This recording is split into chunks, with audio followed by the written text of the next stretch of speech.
I want to turn to some guests that we've invited here in the studio. This show actually evolved from a phone call that came in on my radio program. I think it was on Monday.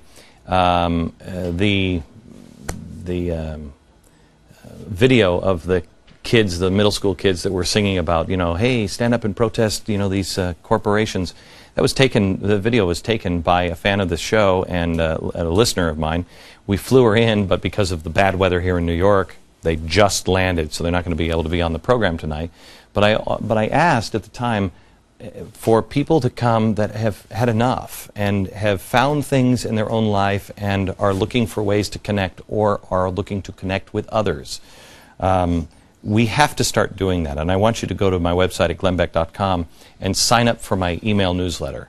There's coming information on some things that I'm working on that I want you to be able to read and understand. I need to be able to reach out to you at glennbeck.com. Please sign up now.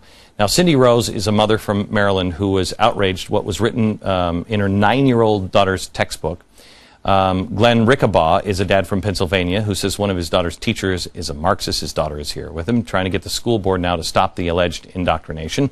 Nick Pandelias is a doctor who founded York Suburban Citizens for Responsible Government in Pennsylvania. He and others have been taking a stand against proposed tax hikes to fund benefits and raises for teachers. I don't know why he hates teachers so much. And Lisa Becker is here. She works at Dayspring Christian Academy in Pennsylvania. This is a school that teaches children about principles and values and not politics. Cindy, let me start with you. This is Social Studies Alive, Our Community and Beyond. Your daughter was sick, and she needed to do some homework. Right. It came home as makeup work. And what did you do? I started reading it, and the more I read it, the angrier I got. The chapters are about indoctrination, minimalizing anything that has to do with America. Talks about protesting, global activism. It's all about getting your child comfortable. I just wanted you to see this. Child care is important, but it's not free for people in the United States, or most families have to pay for child care. It can be very expensive. Some people have to pay as much for child care as they earn in their jobs when they don't have enough money to pay for other things such as food and health care. In some countries, like child care is a public service. For example, Denmark and Vietnam. Child care is free or costs very little. Well, let's all move to Vietnam, everybody. It makes it easier for parents to work. Then the question is, do you think age of this for the 9-year-olds? Do you think child care should be a public service in your community? Well, of course. Obviously. Then you have the global community here, where we just can't really be Americans anymore. It's global. I like this one. This is voting. Yeah. And what is this telling the kids to do? This is that they should go out and they should demonstrate. Isn't that the one on demonstration? They should go out and they should demonstrate, and you should have a voice in your community. Oh, and they're just kids. It's fantastic, all the things that we can learn. So what have you, and healthcare here, by the way, healthcare is really a right, especially in places as glorious as Vietnam. What have you done now? I've gone through the steps of trying to have that book removed. I've gone to the curriculum specialist who's in charge of doing this book. I was told it will not be removed from the classroom. It will stay another year until the book comes up for its technical review, and next year is the time that it will be reviewed. I have to tell you, this lady who's now at the airport, I said to her, you've got to pull your kids out of school. I home teach my children. And I said, you've got to pull your kids out of school. And she said something really, really great. She said, no, because then they'll just do it to all the other kids. That's right. And I had never looked at it that way, but she's right.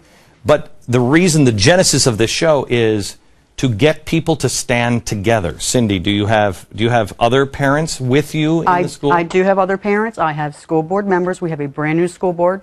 They are addressing these issues. I'm going through the process of having this gotten rid of, and the new school board is helping me to get rid of this book. How many people had no idea 2 years ago how far down the river we have sold our children? It's amazing. It's amazing how far down. Glenn, how did you find out about your daughter's problem? Well, my daughter, she came home and told me that, first off, the movies are being shown in her school, not only Al Gore's movie, Inconvenient Truth, and not only the George Soros Story of Stuff, but she told me about a health teacher that she had in a health class. He was putting the movie Sicko on as a gold line-based standard to show how socialized medicine is so much better than privatized medicine, but America just hasn't caught on yet.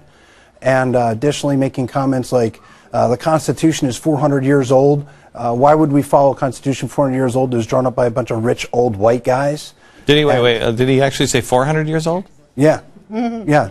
Wow, he's Yeah. smart. But who cares? I'm very smart. At 400 years old. But really, I mean, Wow. who cares about facts, you know, Yeah, when you're trying to push an agenda, and that's all he's trying to do. So what have you done in the classroom? Well, he would say, I would say, wait, that's not right. And he was like, well, bring me facts, show me, give me proof. So I would bring stuff in to support my answer, and the next day, and he wouldn't show the class. And when I tried to speak up in the class, because I was the only one in the class that had that view opposing him, he would mock me. He would just kids. Glenn, so where is that ending? Well, I don't know where it's ending, but it's just begun, because for a year and a half I've been trying to have these issues addressed. The principal and the superintendent have been totally disregarding the issue. This guy, he's even gone so far as to put Judeo-Christian scripture up on the wall, bring a T-shirt in saying Jesus was a liberal, and saying, why would we follow this book as a society? The people in the community are just starting to be made aware of it, and literally when I finally had the issues addressed because of the community, the school board, at the last school board meeting, got up and left the room when the people in the community said, What's the name of the community? Let this guy be hard. Quakertown, Pennsylvania. Quakertown High School. Quakertown. Yeah.